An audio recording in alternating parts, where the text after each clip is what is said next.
imagination and every high thing that exalteth itself against the knowledge of God.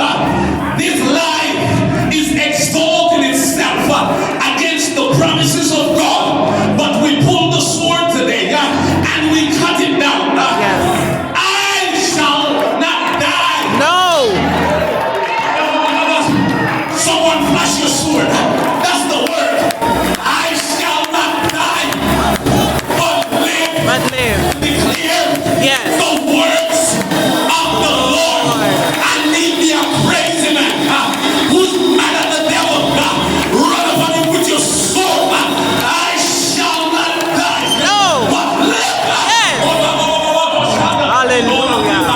In this place, we might as well have church. I said we might as well assume that it's your sister that's fighting you.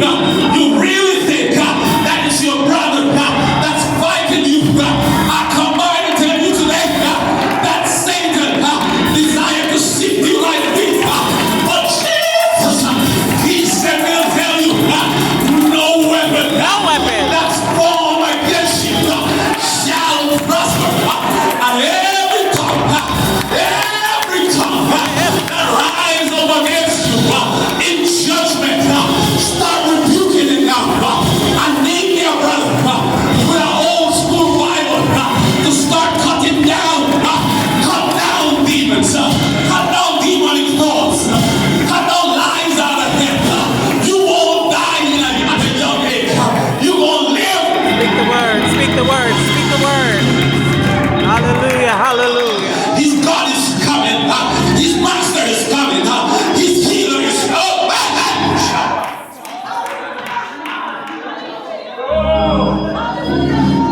Brothers and sisters, I gotta take this home, but I want you to know that all things, stand to your feet and declare it. All things working together for my good. So I don't understand, but all things is working together for my good. I hear what you say, lawyer. I hear what you say, doctor. I hear what you say, employer. But all things. My God.